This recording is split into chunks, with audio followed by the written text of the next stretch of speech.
¿Ustedes tienen algún objeto familiar que guarde una historia especial? Algo que, más allá de su valor material, les conecte con sus raíces o con personas importantes en su vida. Cuéntenme sus historias en los comentarios. Mi hermana vendió el reloj que heredé de mi abuelo para comprarse un bolso, pero cuando le reclamé, dijo que era justo porque yo siempre fui la favorita de nuestros abuelos y que ella merecía tener algo bonito por una vez en su vida. El valor de las cosas. Mi hermana vendió el reloj que heredé de mi abuelo para comprarse un bolso, pero cuando le reclamé, dijo que era solo un objeto viejo y que debería superarlo. ¿Pueden creerlo? El único recuerdo que me quedaba del abuelo Carlos, ese reloj de bolsillo que había pasado por 2 guerras y que él mismo me puso en la mano antes de partir, vendido por 300 euros para que Lucía pudiera presumir un Louis Vuitton falsificado en Instagram. Todavía puedo sentir el nudo en la garganta mientras tecleo esto. No es solo por el reloj, es por todo lo que representa. Es como si hubiera vendido un pedazo de mi historia, de mi conexión con el abuelo. Y lo peor es que ni siquiera se disculpó. Se quedó ahí, con esa mirada vacía que ha perfeccionado desde que éramos niñas, como diciendo, ¿y qué vas a hacer al respecto? Pero empecemos por el principio. Quizás así entiendan cómo llegué a este punto en que considero seriamente no volver a hablarle a mi única hermana. Hermanas por obligación. Lucía y yo nunca fuimos cercanas. Ella es 3 años mayor y desde pequeña dejó claro que mi existencia era una molestia en su perfecta vida.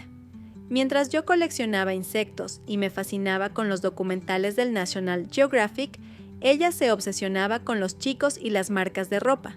Cuando cumplí 16, el abuelo Carlos enfermó. Pasé meses visitándolo en el hospital, leyéndole sus novelas favoritas de García Márquez y escuchando sus historias sobre la España de su juventud. Lucía apareció 2 veces, el día que ingresó y el día que murió. En su última semana, el abuelo me llamó a su lado. Con manos temblorosas, sacó un reloj de bolsillo plateado con grabados de hojas de roble. «Ana», me dijo, «este reloj lo llevé durante la guerra civil. Me salvó la vida cuando detuvo una bala que iba directo a mi corazón. Es tuyo ahora. Cuídalo como yo te he cuidado a ti». Lucía ni pestañeó cuando se lo conté. Solo dijo, «Qué suerte, seguro vale una pasta», y siguió con su vida. Durante años guardé ese reloj como mi posesión más preciada, sacándolo solo en momentos especiales para sentir que el abuelo seguía conmigo. El descubrimiento. Hace 3 semanas, Lucía se mudó temporalmente a mi apartamento. Su novio Marcos la había echado después de una de sus típicas peleas apocalípticas, y aunque mi instinto me gritaba que era mala idea, ¿qué haces cuando tu hermana llega llorando con 2 maletas a medianoche? Todo iba relativamente bien hasta ayer. Llegué temprano del trabajo y algo me pareció raro. Mi cajón especial, donde guardo el reloj del abuelo, estaba ligeramente abierto. Al revisarlo, sentí que el suelo se abría bajo mis pies. El reloj no estaba. Busqué por todo el apartamento como una loca. Debajo de la cama, entre los cojines del sofá, incluso revisé la basura pensando que quizás lo había movido sin darme cuenta. Nada. Cuando Lucía llegó horas después con una bolsa de compras y una sonrisa que no le había visto en semanas, algo hizo clic en mi cabeza. ¿Dónde está el reloj del abuelo?, pregunté directamente. Ella ni siquiera tuvo la decencia de fingir confusión. Se encogió de hombros y dijo, «Lo vendí. Necesitaba dinero y ese trasto viejo estaba juntando polvo». La traición. «¿Qué has hecho qué?». Mi voz salió tan aguda que casi no la reconocí. «Relájate, Ana. Era solo un objeto viejo. El abuelo está muerto. No se va a enterar». Luego, como si fuera lo más normal del mundo, sacó de su bolsa un bolso color crema. «Mira lo que me he comprado. ¿No es divino? Conseguí que me hicieran descuento». En ese momento sentí algo que nunca había experimentado. Una mezcla de rabia, decepción y tristeza tan intensa que me quedé paralizada. Mi propia hermana había robado y vendido algo irreemplazable, algo con un valor sentimental incalculable, para comprarse un maldito bolso. «Era todo lo que me quedaba de él», susurré, las lágrimas bajando por mis mejillas. Era mi conexión con el abuelo. «¿Cómo pudiste?». Lucía rodó los ojos. Dios, qué dramática, es solo un reloj. Si tanto te importa, te compraré uno similar cuando cobre el próximo mes. Uno digital, que será más útil. No pude más. Le dije que tenía 24 horas para recuperar el reloj o que se buscara otro lugar donde quedarse. Ella se rió, dijo que estaba exagerando y que ya se me pasaría. La investigación. No dormí en toda la noche. A las 7 de la mañana ya estaba en la calle, visitando tiendas de empeño y joyerías de segunda mano. Mostré fotos del reloj a todos los dependientes, pero nadie lo había visto. Fue en la sexta tienda donde tuve mi primera pista. ¿Un reloj de bolsillo plateado con grabados de hojas de roble? Creo que lo vi ayer, dijo el dueño, un hombre mayor con gafas de lectura. Una chica lo trajo, pelo teñido, uñas muy largas, un bolso grande de marca. Mi corazón dio un vuelco. ¿Lo compró usted? No, lo siento.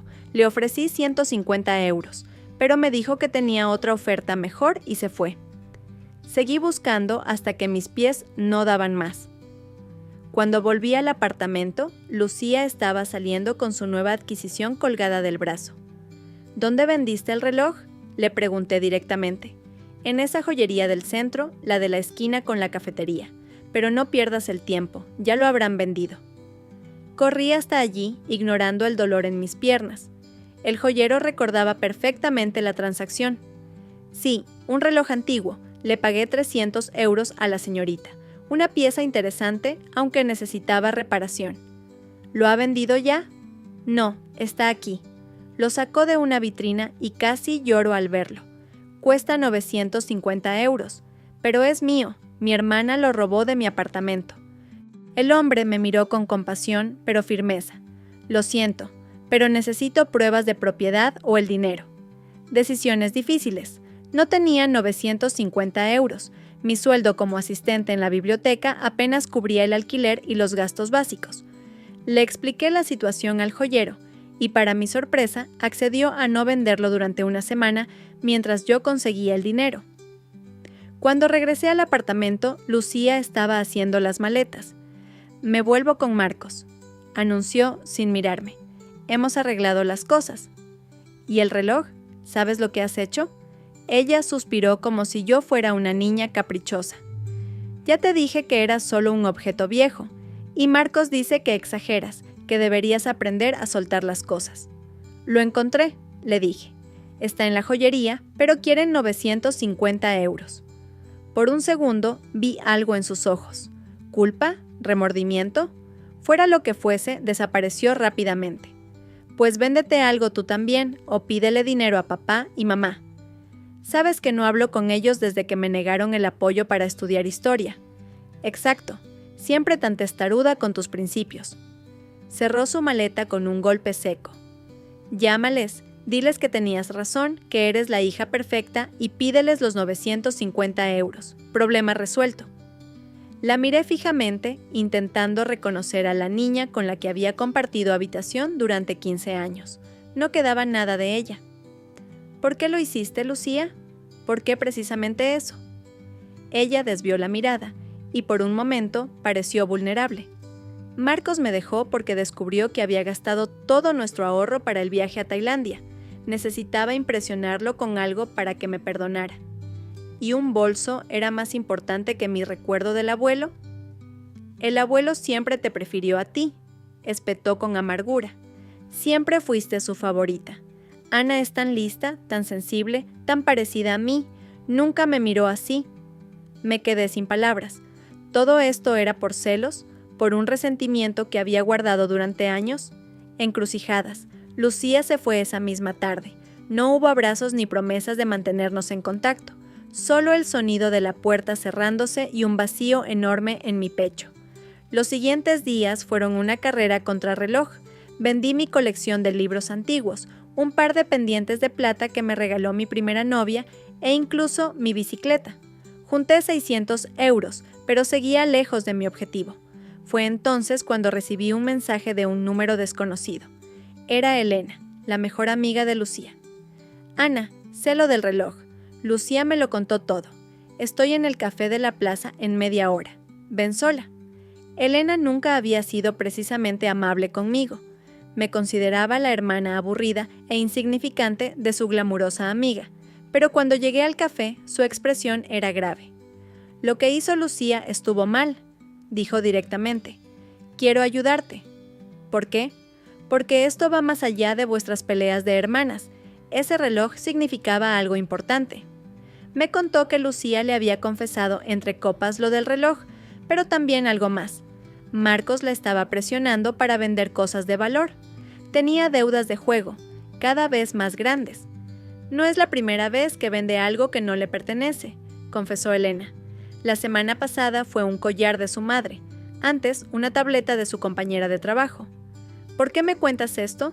«Porque Lucía está en problemas y porque lo que te hizo no tiene justificación». Elena abrió su bolso y sacó un sobre. «Aquí hay 350 euros. Es todo lo que puedo darte. Recupera ese reloj». Recuperando más que un objeto. Con los 950 euros en mi bolsillo, corrí a la joyería. El reloj seguía allí, esperándome. Cuando lo tuve de nuevo en mis manos, lo apreté contra mi pecho y lloré. No solo por tenerlo de vuelta, sino por todo lo que había descubierto sobre mi hermana, sobre nuestra relación. Esa noche, mientras limpiaba cuidadosamente cada detalle del reloj, tomé una decisión. Llamé a mis padres. La conversación fue tensa al principio. 3 años sin apenas contacto pesan mucho. Pero cuando les conté todo lo que había pasado, incluyendo lo que Elena me había dicho sobre Marcos y las deudas, mi madre rompió a llorar. «Lucía nos dijo que le habías robado dinero», confesó mi padre, «que por eso os habíais peleado. Nunca mencionó el reloj del abuelo». Las mentiras de Lucía eran más profundas de lo que imaginaba. Había estado manipulando a todos, creando una realidad alternativa donde ella era la víctima. «Ana», dijo mi madre con voz entrecortada, «creo que tu hermana necesita ayuda profesional, intervención inesperada». 2 días después estábamos todos en el apartamento de Marcos y Lucía, mis padres, Elena, yo y un terapeuta especializado en adicciones que mis padres habían contactado. Lucía nos miró a todos con incredulidad cuando tocamos a su puerta. «¿Qué es esto? ¿Una intervención? ¿En serio?» Su risa era nerviosa, forzada. Marcos no estaba. Según ella, había salido a resolver unos asuntos. Fue una tarde difícil. Hubo gritos, lágrimas, acusaciones. Lucía negó todo al principio, pero cuando Elena mostró mensajes donde mi hermana confesaba haber vendido joyas de mi madre, se derrumbó. «No lo entendéis», sollozó. «Marcos tiene problemas. Debe dinero a gente peligrosa. Me dijo que si no conseguíamos pagar, vendrían a por nosotros». El terapeuta habló entonces explicando cómo las relaciones tóxicas y las adicciones crean círculos viciosos de los que es difícil escapar. No solo Marcos tenía un problema con el juego, Lucía había desarrollado una codependencia que la llevaba a justificar cualquier acción para salvarlo. Cuando saqué el reloj del abuelo, Lucía se quedó sin aliento. «¿Lo recuperaste?» «Sí, vendiendo casi todo lo que tenía». «Lo siento tanto, Ana». Sus ojos estaban llenos de lágrimas auténticas por primera vez en mucho tiempo. No era yo misma, o quizás era una versión de mí que no quiero ser. Reconstrucción. Han pasado 3 meses desde entonces. Lucía está en terapia, viviendo temporalmente con nuestros padres mientras se recupera y decide qué hacer con su vida y con su relación con Marcos, quien también ha accedido a buscar ayuda profesional para su adicción al juego. Yo sigo en mi apartamento, con el reloj del abuelo en su lugar y con una nueva perspectiva sobre mi familia. Nunca imaginé que un objeto pudiera desencadenar tanto dolor y al mismo tiempo abrir la puerta a una reconciliación que parecía imposible. Elena y yo hemos desarrollado una amistad inesperada. Resulta que detrás de esa fachada de chica superficial hay una persona leal y valiente que arriesgó una amistad de años por hacer lo correcto. Ayer, Lucía vino a visitarme. Trajo café y esos pasteles de canela que me gustaban cuando éramos niñas. Nos sentamos en silencio durante unos minutos hasta que ella habló. He estado pensando mucho en el abuelo últimamente, en cómo te miraba, sí, pero también en cómo intentaba acercarse a mí y yo lo rechazaba por estar demasiado ocupada con mis cosas superficiales. Sacó algo de su bolso. Era una fotografía antigua, el abuelo con nosotras dos en la playa. Yo tendría unos 10 años, ella 13. Encontré esto entre mis cosas. Quiero que la tengas tú junto con el reloj, para que recuerdes que aunque a veces me pierda en mis peores instintos, una parte de mí siempre será la niña de esta foto, tu hermana. La abracé fuerte mientras las dos llorábamos. No sé qué nos depara el futuro a Lucía y a mí.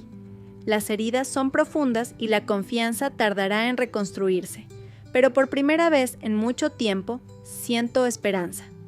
El reloj del abuelo sigue marcando las horas, testigo silencioso de que algunas cosas, las más importantes, no tienen precio, y que a veces perder algo valioso puede ayudarte a recuperar algo aún más invaluable.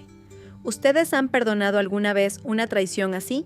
¿Creen que es posible reconstruir la confianza después de algo tan doloroso? Tiempo de reflexión. No, esto no es el final.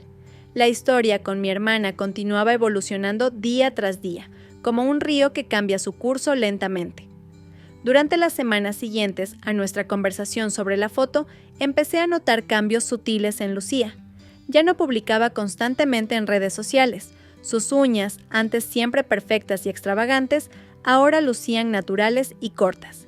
Y lo más sorprendente, vendió casi todos sus bolsos de marca para ayudar a pagar las deudas de Marcos. «No necesito estas cosas», me dijo un día mientras preparábamos la cena en mi apartamento, algo que habíamos comenzado a hacer semanalmente. Me di cuenta de que los usaba para llenar un vacío, para que la gente me mirara y pensara, «¡Wow! ¡Qué exitosa es Lucía!» ¿Y ahora?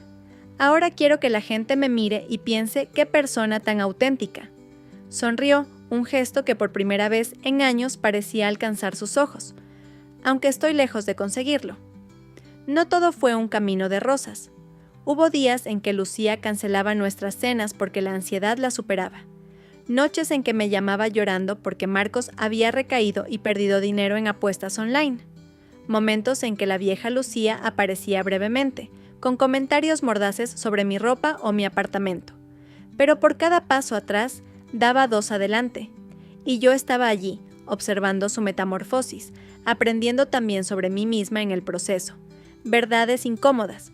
Fue durante una de nuestras cenas cuando Lucía me hizo una pregunta que me descolocó. «Ana, ¿has pensado alguna vez que quizás yo no era la única con problemas en nuestra relación?» Me quedé congelada con el tenedor a medio camino. «¿Qué quieres decir?» «Siempre me has visto como la hermana malvada, la superficial, la que no valoraba al abuelo. Pero ¿sabes qué? A veces tú también me hacías sentir inferior».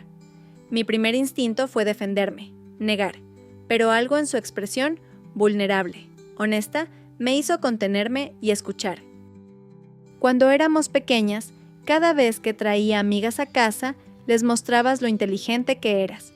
Corregías mis errores en público, te burlabas de las cosas que me gustaban, y cuando el abuelo te daba toda su atención, nunca intentaste incluirme. Sus palabras me golpearon como un puñetazo. ¿De verdad había sido así? En mi narrativa personal, siempre había sido la víctima, la hermana buena e incomprendida. Nunca había considerado cómo mis acciones podrían haber contribuido a nuestra dinámica tóxica. No lo sabía, confesé. Nunca lo vi desde tu perspectiva. No te estoy culpando, solo digo que ambas tenemos cosas que sanar. Yo he estado trabajando en mis demonios, quizás tú también podrías explorar los tuyos. Esa noche no dormí bien. Las palabras de Lucía resonaban en mi cabeza, obligándome a revisitar recuerdos que había interpretado a mi manera durante años. Momentos en que, efectivamente, había sido condescendiente o exclusiva con ella. A la mañana siguiente, hice algo que nunca pensé que haría. Llamé al terapeuta que estaba ayudando a Lucía y concerté una cita. Secretos familiares. La terapia abrió puertas que habían permanecido cerradas dentro de mí, no solo sobre mi relación con Lucía, sino sobre toda nuestra dinámica familiar. ¿Por qué crees que tus padres favorecían los intereses de Lucía sobre los tuyos?, me preguntó la doctora Martín durante nuestra tercera sesión, porque eran más convencionales, estudiar empresariales es más práctico que historia. ¿Y nunca te preguntaste por qué tu padre, especialmente, era tan inflexible respecto a que estudiaras algo práctico? No lo había hecho, realmente. Simplemente había asumido que era porque mi padre era un hombre pragmático, obsesionado con la estabilidad económica. Ana, en las familias a menudo hay patrones que se repiten. Tu padre también quiso estudiar algo relacionado con las humanidades. Me quedé sin aliento. ¿Qué? Nunca me lo dijo. Quizás deberías preguntarle. Lo hice esa misma noche. Llamé a mi padre y después de unos minutos de charla trivial, le pregunté directamente. Papá, ¿es cierto que quisiste estudiar humanidades? Un silencio largo, casi palpable. Luego un suspiro. Historia del arte, confesó finalmente. Quería especializarme en arte renacentista. Mi padre, tu abuelo materno, me lo prohibió. Dijo que ningún hijo suyo iba a desperdiciar su vida así. Terminé estudiando económicas. ¿Por qué nunca me lo contaste? Especialmente cuando me negaste el apoyo para estudiar historia. Porque temía que cometieras mi mismo error. Su voz sonaba más vieja de lo normal. Dejé que mi pasión se apagara por un título práctico. He pasado 40 años en un trabajo que no me llena. No quería eso para ti. Pero eso es exactamente lo que intentaste imponerme. Otro silencio. Tienes razón, dijo finalmente. Supongo que repetí el patrón sin darme cuenta. Lo siento, Ana. Lo siento muchísimo. Esa noche lloré como no lo hacía desde la muerte del abuelo. No solo por mí, sino por mi padre y su sueño abandonado, por los años de resentimiento basados en una historia que no conocía completamente. Marcos en escena. La situación con Marcos seguía siendo complicada. A pesar de su asistencia a jugadores anónimos, había tenido varias recaídas. Lucía se mantenía firme en su decisión de apoyarlo, pero desde una distancia saludable y sin comprometer su propia recuperación.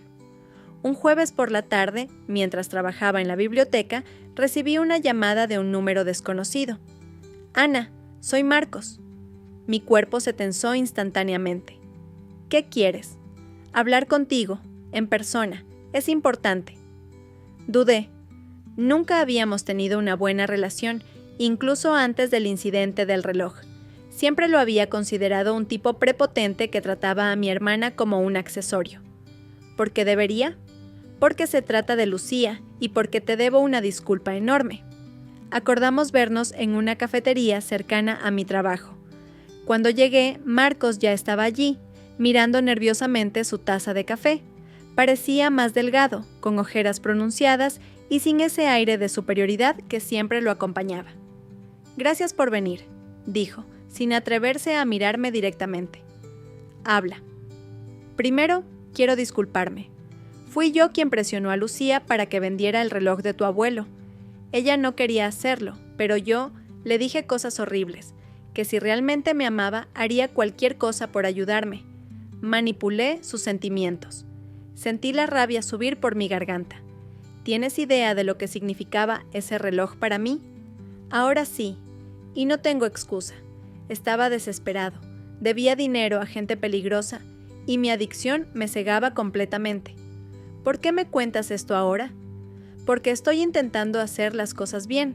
El programa me obliga a enfrentar el daño que he causado y porque necesito tu ayuda con Lucía. ¿Mi ayuda?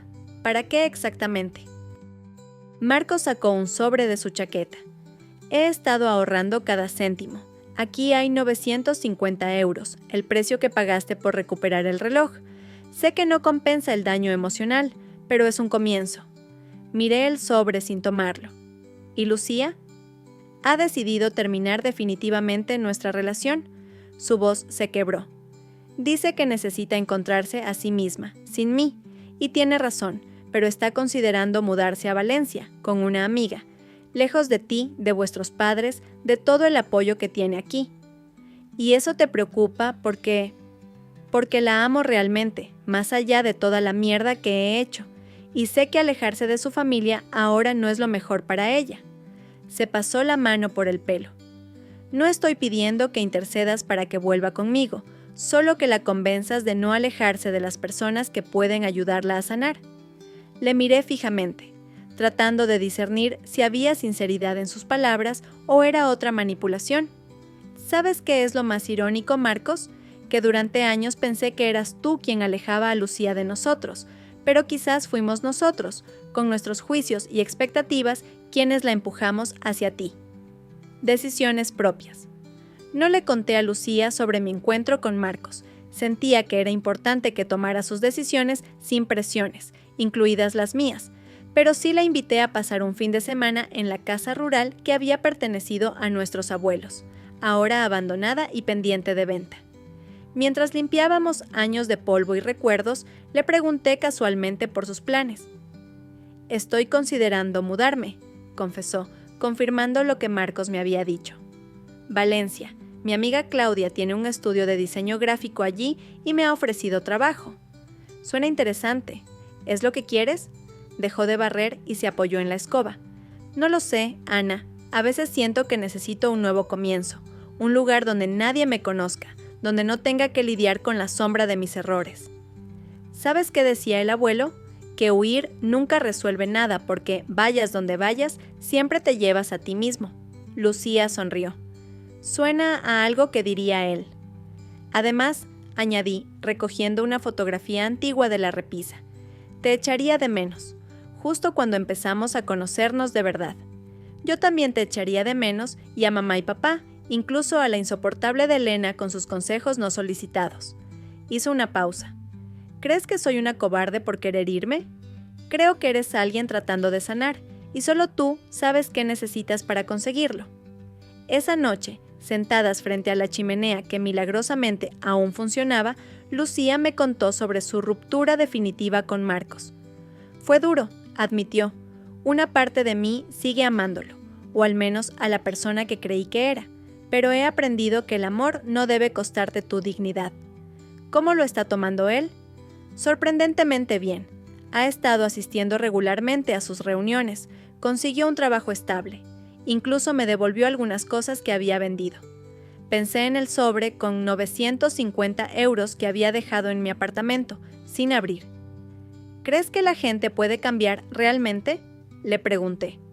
Lucía miró el fuego, pensativa.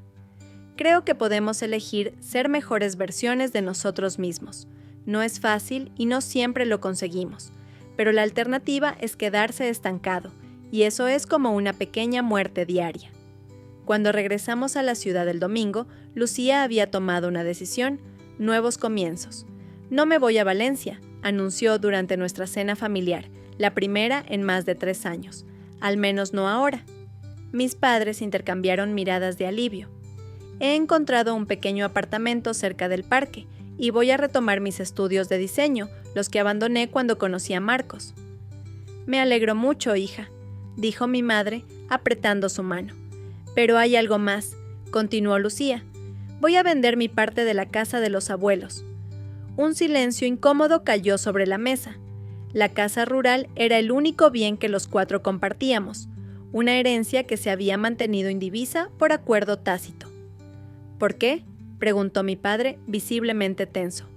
«Porque necesito ese dinero para empezar de nuevo, y porque ese lugar está lleno de recuerdos que todos atesoramos pero nadie utiliza.